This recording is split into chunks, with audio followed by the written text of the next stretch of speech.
So how old is this building? This building is, and it's a Victorian townhouse.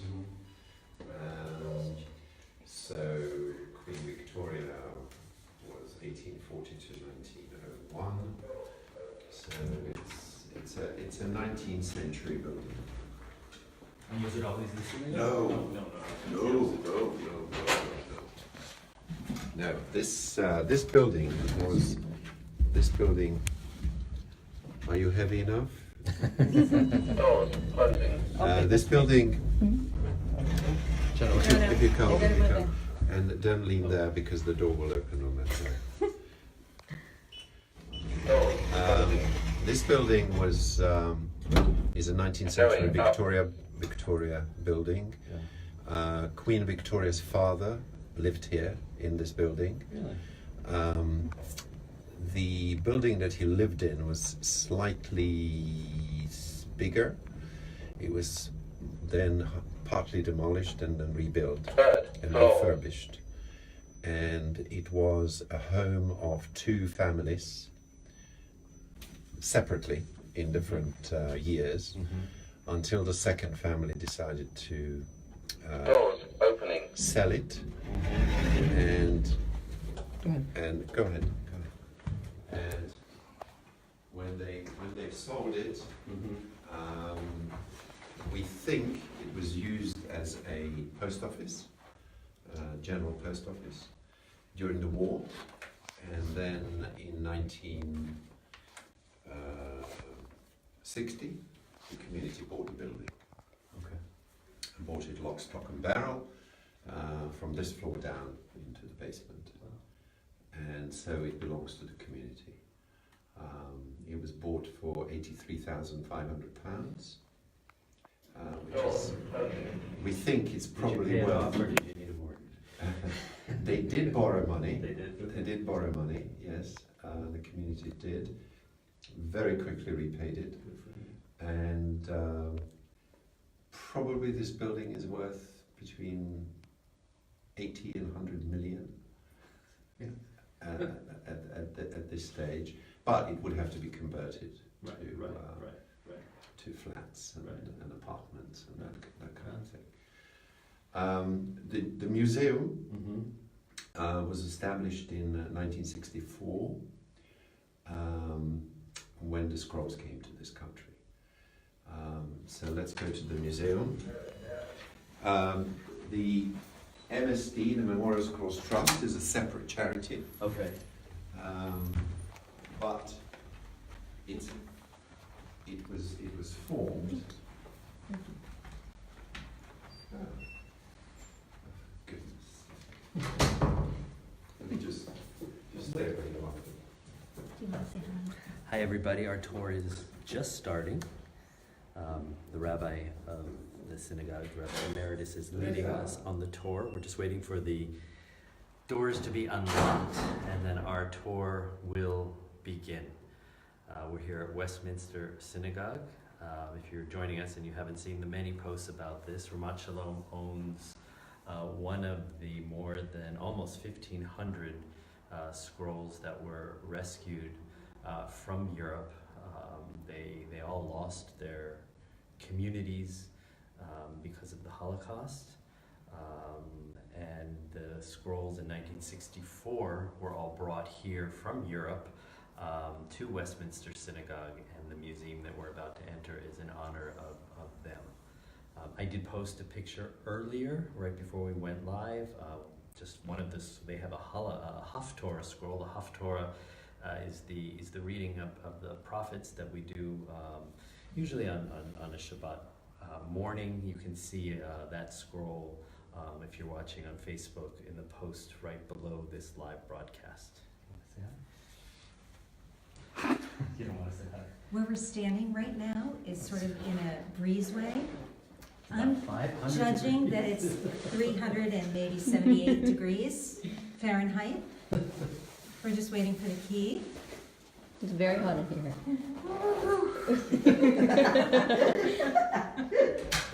I don't move here. It's a bit cooler here. Okay, we're moving to where it's a bit cooler. Daddy, do you want to tell them if they can ask questions? And on the scroll, on the tour, if there are questions that you have, please feel free to post, and we'll try to have those questions answered. Just for those of you in the Ramat Shalom community, I brought a little bit of our Holocaust scroll to visit here, since it was here. This isn't actually the scroll itself, but this is what we call the wimple, the piece that holds our Torah together. So it's here, and I also have some essays prepared by our kids from Ramat Shalom to give to the museum. Okay, Tara. So the museum was started in 1964, and it started with a story. There was a art dealer,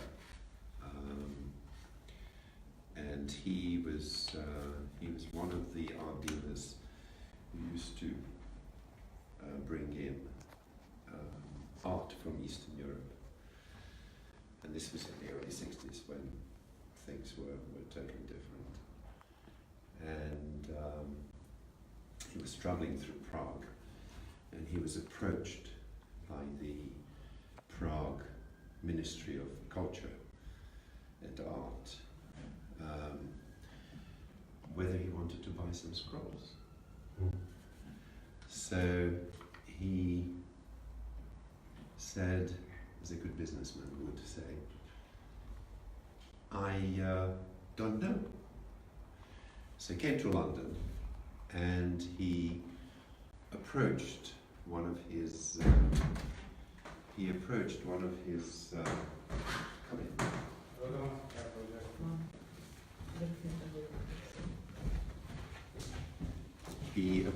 one of his clients, who happened to be a member of his congregation. His name was Rolf Jablon. Rolf Jablon was a philanthropist, very generous individual. And he said, "Scrolls? I'm just a member of a congregation. Let me speak to the rabbi." So he spoke to the rabbi, and the rabbi said, let's find out about these scrolls. And he approached a professor of Hebrew and Jewish studies, Shimon Abramsky, who happened to be also the official appraiser of Judaica for Sotheby's.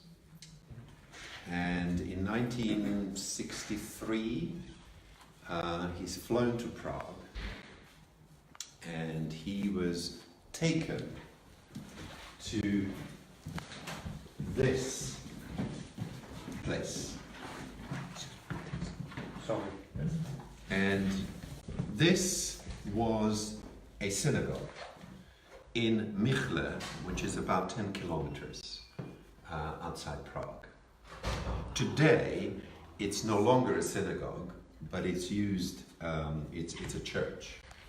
And he walked in, and he found these scrolls, and he looked at those scrolls, and he came back. And he reported to Ralph Jablon and to Rabbi Reinhardt. And he was asked how many scrolls, and he said a few hundred, and what condition are they? And he said they were in good condition. So if you really want to buy them, then do so. So negotiations took place. The scrolls were removed from there, placed onto vans, and ended up on the ground floor, which we call the marble hall of this building. And so there was no, this was, the Jews brought them there, to this mikveh. I will explain. Okay, I'm sorry. I will There's explain. there's a big, yeah, you probably. I will apologize. explain. I will explain. So, which is fine. It's a good No, no, question, yeah. and it's important. I'll take you and explain. So they were placed and brought here on the 9th of February, 1964, and and they came here. Now let me take you now to the museum, to the body of the museum, and let me explain.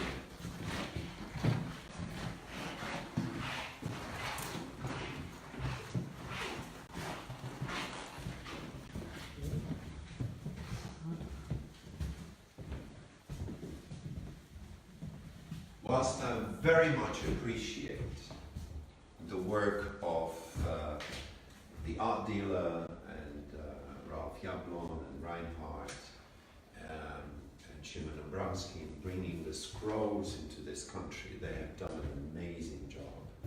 And Ralph has been so incredibly generous. The real heroes are these people. So these people were the curators of the Prague Jewish Museum. And they had a vision.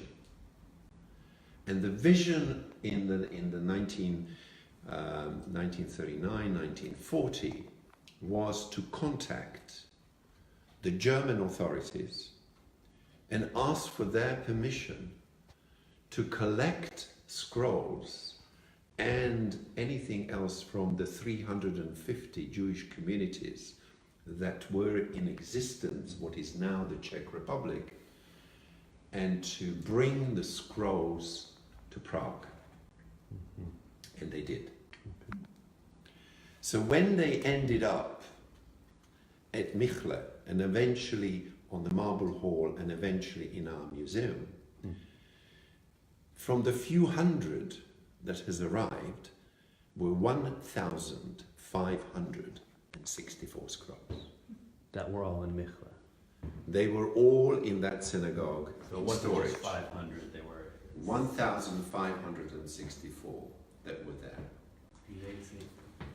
These were the people who had the vision, the foresight, the dream, and they made these scrolls survive.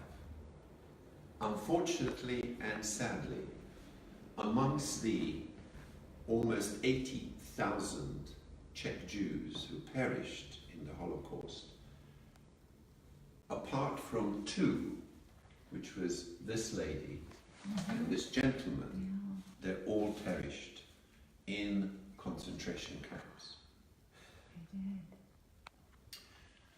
There is a myth as to why the Germans allowed. Right. There is no evidence for that, but there is no reason why we shouldn't believe the myth. And that is, indeed, there is a book by somebody called Jiří Weil, W-E-I-L, Jiří is J-I-R-I, who wrote a book called There is a Statute on the Roof. Where actually in the book he mentions the myth, which I'm going to tell you, that apparently the Germans wanted to establish a museum of extinct people. And so they decided that these scrolls will be part of that, those extinct people who are going to be remembered, but only through the artifacts that they have. Now, how do we know where these scrolls come from? There were 350 Jewish communities. Each community had several scrolls in their ark. How do we know? We know it because these gentlemen and lady had actually marked those by putting labels on each of the scrolls with a number. The number was then entered into a book, which I will show you as we go out. We don't have the original book. The original book is in Prague, but we have a picture of it. And they've entered the number, and they entered where these scrolls actually came from. That's how we know which community, from which community, which of the scrolls has come. We have 100 scrolls that we called orphan scrolls, that we don't exactly know where they came from. We also have some scrolls which are earmarked or marked as coming from the Pinkas Synagogue. I don't know whether you were in Prague. No. In Prague, the Pinker Synagogue is the synagogue where you would find, it's part of the Jewish Museum, the Prague Jewish Museum, where you have the names of the almost 80,000 victims of the Holocaust, and also there is the exhibition of the drawings and the paintings of the children of Terezin, who most of them did not survive, but these remained, these books of paintings and drawings that we made with them.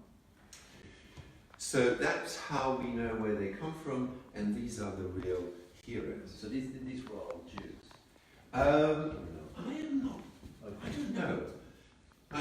The gentlemen were definitely, I'm not sure about Hannah. Okay. I don't know about this lady, but irrelevant. Okay. Yeah. They were working for the Jewish Museum. She actually, post-war, she was involved in the museum work, and she has survived. Karel Stein survived. He died in Israel, and we've got some connection with his son. Oh wow. Okay. So that's what happened. So when these scrolls came in, what was unexpected were these.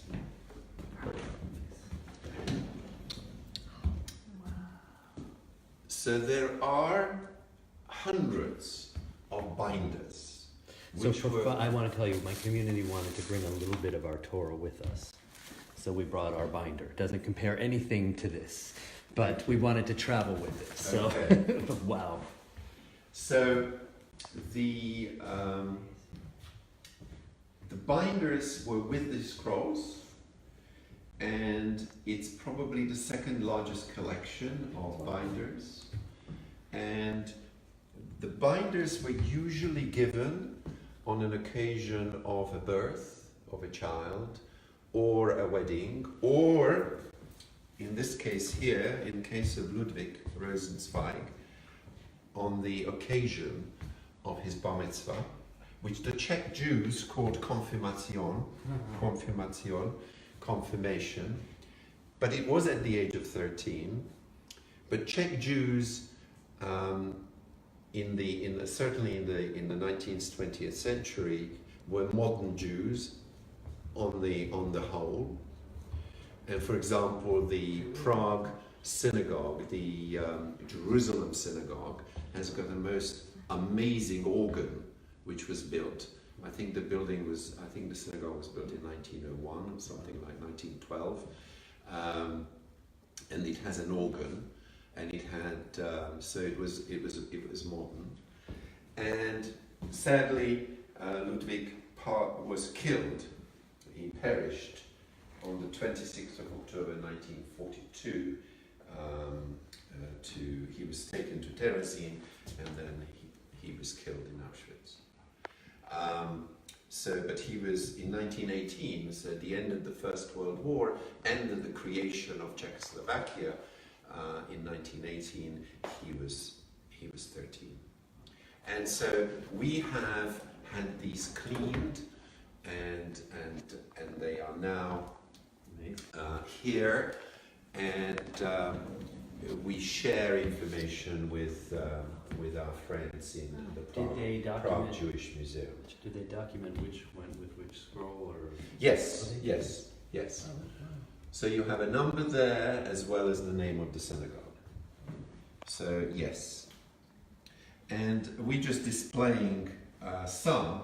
Yeah. For example, this was given to the Jewish community in Kutná Hora, which is one of the towns in the Czech Republic now, and this was given on the birth of a child, and there is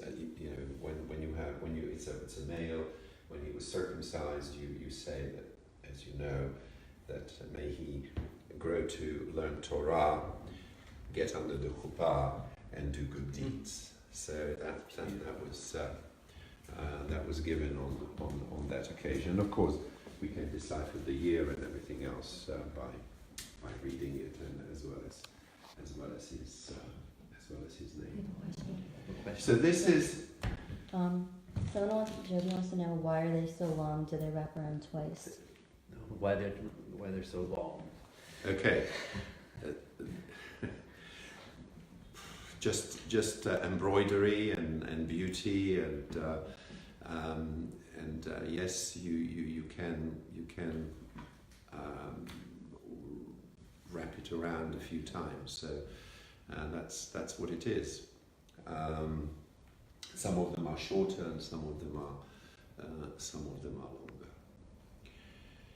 So the question, and we work very closely with the Jewish Museum in Prague, and they have a very large collection of binders, but we have this collection, and we will be and are working on identifying and maybe researching as to what coming in. Before I take you to the other room, I'd just like to tell you a little story about David Brandt. David, who died just 2 or 3 years ago, was a great man, and he was actually looking for a job in London. He was an Israeli. He went to America, couldn't find a job. He came to London, and he heard something about Westminster Synagogue and scrolls, so he knocked on the door. And when he knocked on the door, the secretary opened the door, and she said, "What would you like?" I mean, he was an Orthodox Jew with a peyot. And he said, "Well, I'm just wondering whether you have any scrolls to repair." And so he was ushered in. He became very friendly with Rabbi Reinhardt, and later on with Ruth Sheffer, who was the curator. Ruth, who became the curator and was here right at the beginning, she's now passed away, but she was the daughter of Sholem Ash, who was one of the most successful Yiddish writers, playwriters. And I always say that the reason why he was successful, and he made money actually on writing Yiddish plays and performing them, is because he went to America, and there were a lot of Yiddish-speaking American Jews at the time. So he was made comfortable. Anyway, coming back to David Brandt and his family. David Brandt worked here for over 20 years, and his family lived in Stamford Hill in the Orthodox area of London, and he used to come in every day and work here on the scrolls. I managed to see him before he died. He was a delightful man. I went to interview him in Jerusalem, and I asked him a very simple question. I said, "Look, you were an Orthodox man. How did you feel in working on these scrolls in a progressive, reform, liberal synagogue?" And he said, "It was sacred work." And that's music to my ears when you have a person like this so open. And he was just a delightful individual. And we spent a lovely few hours in Jerusalem with him. So did he do a lot of touch-up on the lettering? He did a lot of touch-up, he did a lot of repairs.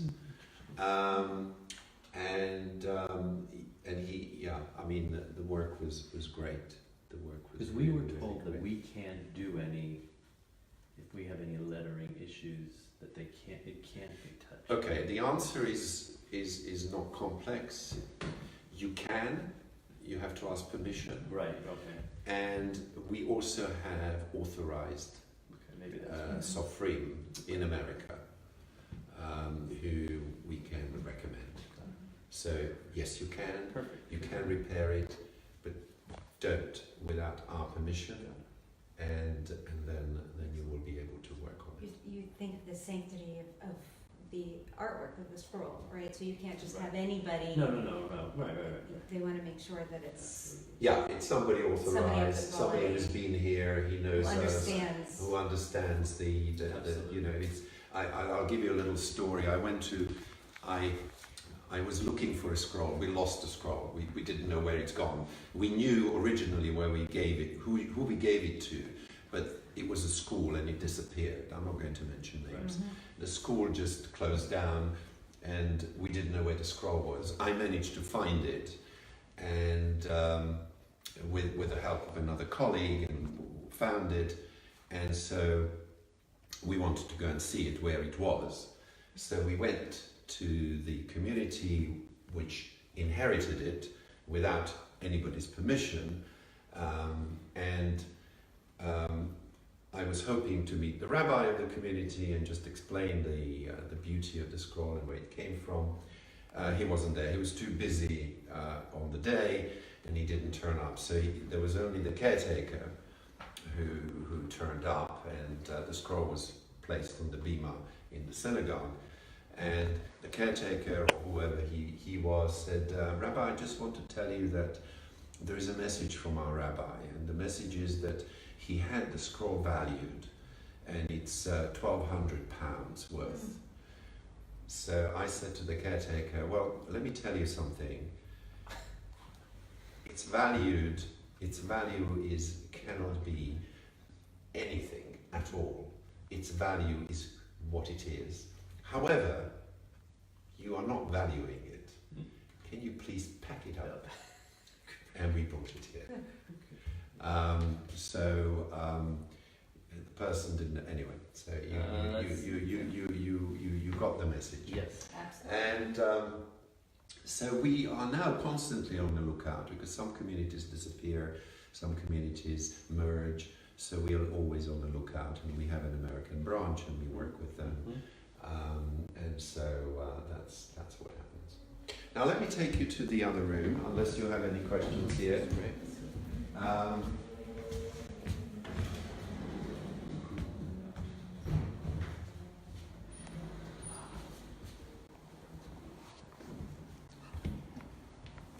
So when they arrived, they were placed on these racks here, just as they were on the racks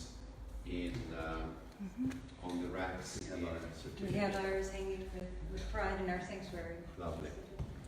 Now the numbers, these numbers, do they correspond to the numbers that are on the plaque that you put on in '64? We have a gold plaque. Yes, So it's the same. Yeah. Number.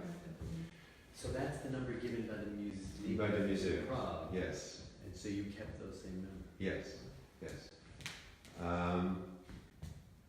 Because they correspond to the book in which they came from. We have kept these scrolls.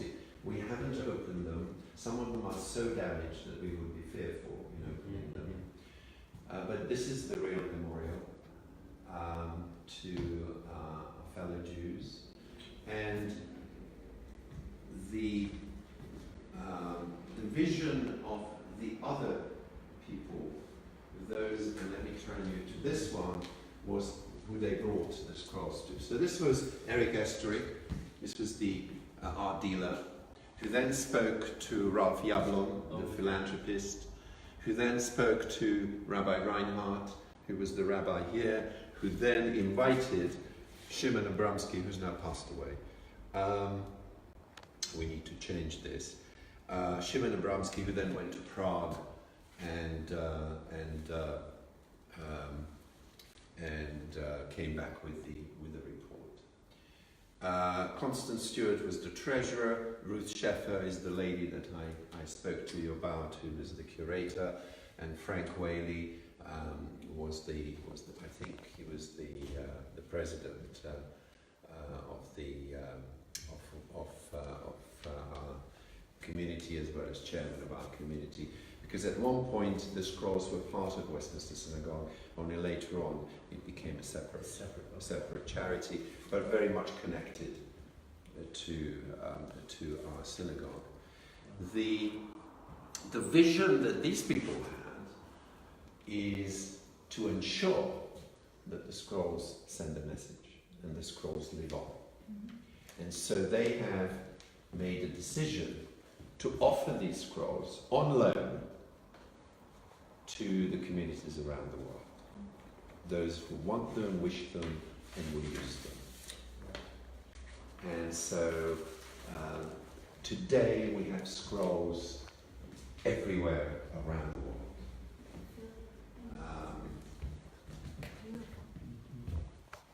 Beautiful. Yes, the wooden work Wooden. and the actual woodwork and the carvings and everything else. Are there others, or are these the only ones that are left that have? This is it. This is it. So this is part of the synagogue. This is part of the museum, as well as that there, This one. and there is one on the front. So the kid, our scroll is number 32. Right. So in 2014, we did a celebration of its rescue in London. And since then, our kids have been in the synagogue, have been writing essays about our scroll. So we wanted to bring the Thank you. museum and you a copy of the book that they Thank you. put together. Absolutely wonderful. Thank you very much, young people, for all your hard work. I look forward to reading your stories. We're putting this online too. Ah, I think there's a great. page that you've asked us to create. Yes, So yes. we're going to upload it onto that page. Lovely, perfect. So thank you very much. We'll put it in the library. Great. So yes, that is the message we have, that the Jewish world in one place destroyed, in another place is living, thriving, continuing, educating, and working for the future. So it is sending a message not only to Jews but to everybody else, that if you believe in life, you can actually recreate it and continue it. So thank you so much for this, and I look forward to reading it. So this is the exhibition that we have. It's emotional. We get a lot of people very emotional This, here. it's hard to speak seeing this.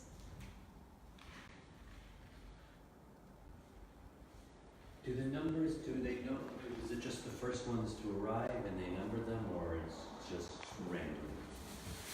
I don't know how the people of the Jewish Museum in Prague, how they did it. It couldn't have been easy. Yeah. But and there were several people working on them as they were arriving. Don't forget that they were not arriving.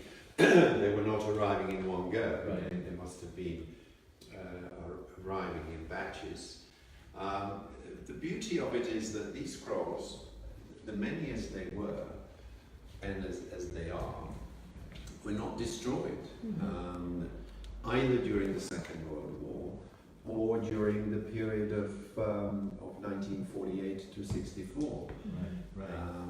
So it's a real miracle. And that like the cover that is in English. Okay, so that's just this one. At the bottom, we've got some of the scrolls which we are recovering from Got it. different communities, and they will be going to other communities that are applying. Got We get constantly communities applying for scrolls, and so if and when we get one back, or two or three, we then pass them.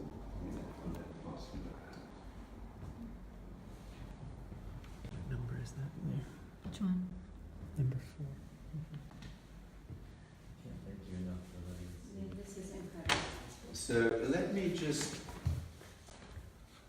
You got any questions here? Do you guys have So our scroll was in here also, But or when it was when it was brought here. When it was brought here, we had several racks thousands. in this on this floor, and they were placed like this. And then what we always do, and we certainly did it in the past, that we allowed the communities who wanted them to come and choose. Some wanted for education purposes and not necessarily for ritual purposes. So we know that, and the legend at our synagogue Yeah. is that someone came over, visited the museum, and carried the Torah back on a plane. Yeah, that's not unusual. Okay. In the 1980s, they Yeah. bought a seat for it on an airplane. Yeah, not unusual. I've supervised one with our chairman, Jeffrey Orenstein, and I. We have supervised a lady from San Francisco who came and collected her scroll. And indeed, she booked a separate seat and flew back. And then when I was in San Francisco, I actually saw the scroll. Where are you in Florida? Are you in We're in Fort Lauderdale? Fort Lauderdale Plantation. How big is the community? About 350 families. Right. Yeah, because we've spent some time in Florida. And, We visit a had couple of synagogues. the trust came. Someone from the trust came, maybe. Yeah, Jeffrey Ornstein. Yeah, A our woman, chairman. and a woman. Lady? No? She came and spoke to us. I'm blanking on her Okay. name, but it was, yeah, her daughter. She lives in London.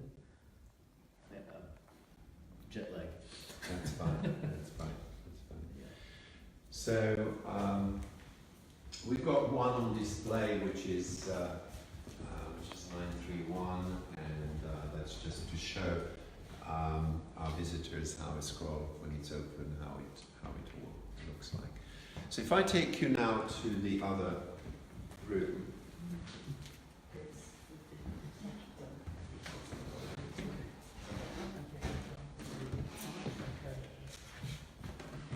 This is a replica of the wall at the Pincus Synagogue, which has the names, I mean obviously this is not all of the names, but it has the names of almost 80,000 Jews on the wall of the Pincus Synagogue, with the full name, date of birth and date of death. This is really not part of the scrolls, but it's just part of the history of the Czech Jews. Yeah. This was the book into which they have put in the number and the name of the community where these scrolls came from, and of course you've seen the labels. Is that in the Prague Museum? And that's in Prague. Yeah, that's in Prague. I don't know, I haven't seen it. I'll have to ask when I'm next in Prague just to go and see it, but I haven't had a chance to really ask for it. Wow. And you've seen the labels so when before they came to us, this is how they were placed in the this is a photo archive from the Jewish Museum in Prague. This is how they were placed, and these were some of the people who were sorting out. It's not only that they received scrolls, but they received other things from the various communities. This is the map of the Czech Republic, and as I mentioned, there were 350, around 350 Jewish communities in existence. Do you remember the name of our city? Colin. Yeah, right. Yours is from Colleen. Yeah. Okay. So you probably could twin with another community here, the Northwood and Pinner. Oh, really? And it's funny because the synagogue that my wife's family founded also has a. Yes. From Colleen? Yeah. Yes. So. And they also have, from Colleen, they also have part of the Ark. That's really do. Where is that? Is that in the museum? No, the Northwood and Pinner Synagogue. Oh, here in London? Here in London. Well, they are in the outskirts Oh, really? of London. Wow. Northwood and Pinner. Their scroll comes from Colleen. They have right, yeah. Yeah. Amazing. It's incredible. So this is also a picture of when the scrolls arrived and how they were labeled. You can see it there. Oh, there it is. There it is. There's the synagogue. So that's where it was from? Yeah, that's where your Torah comes from.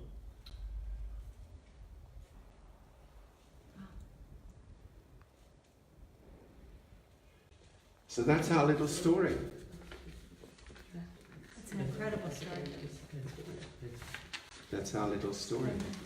Shows the button. It's a pleasure. You have to sign the We will, visitors, please. absolutely. Does anybody have other questions? Do anyone has questions? How many tours did you guys rescue? 1,564. Wow.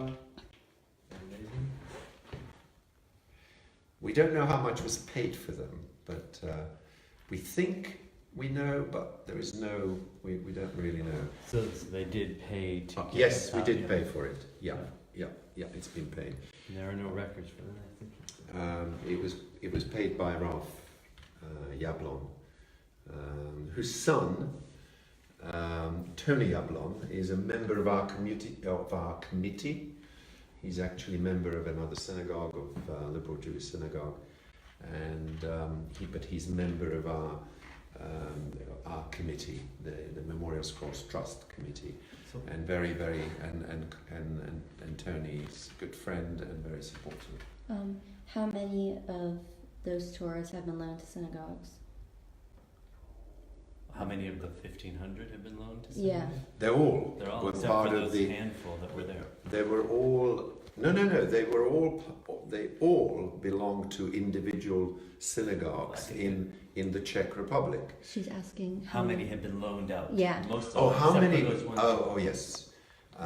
We've loaned out probably around 1,400 Wow. all around the world.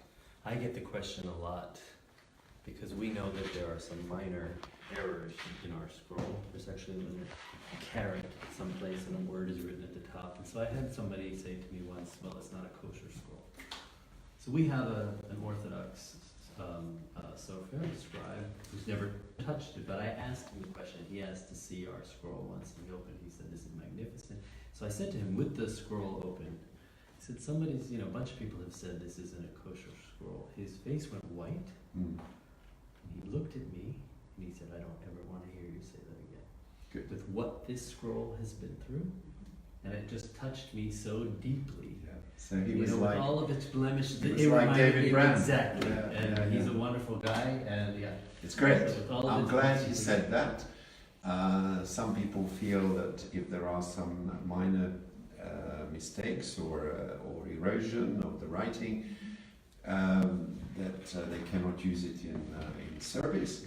I don't feel that it's all that terrible to use it, but if people want to have it repaired, then so be it. And we do allow.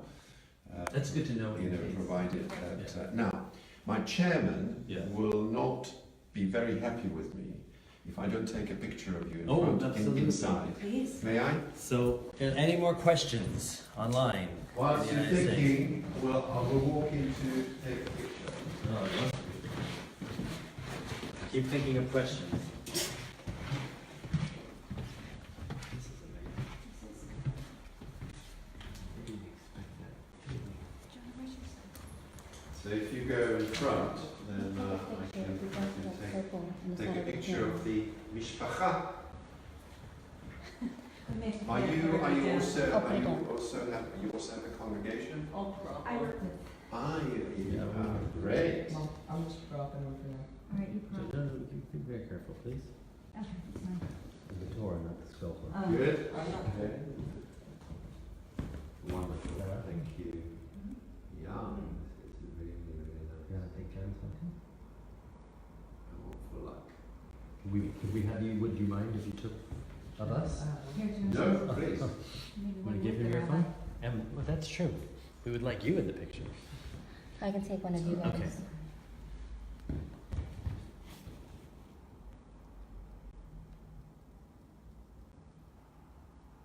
Great. Can we get one with you, the two of us? Sure. Three of us? Jade, take it. Maybe.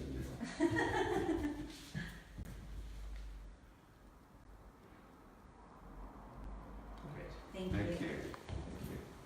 Thank you so much for your This is- time. Oh, it's a pleasure. Thank you, Absolute everybody. pleasure. You can, this will stay live, so you Any- can watch any any other other- questions, post them, we'll ask. But are there any other questions, everybody? None for me. Okay, 141. great. Stop. Thank you, everybody. See you soon. Thank you for listening, and whenever you're in London, let us know, and you will be welcome in our community, and also visiting the museum. But let us know beforehand. Thank you. Here's a question. Last one. On smaller scrolls, are the characters written smaller? Yes, is the answer.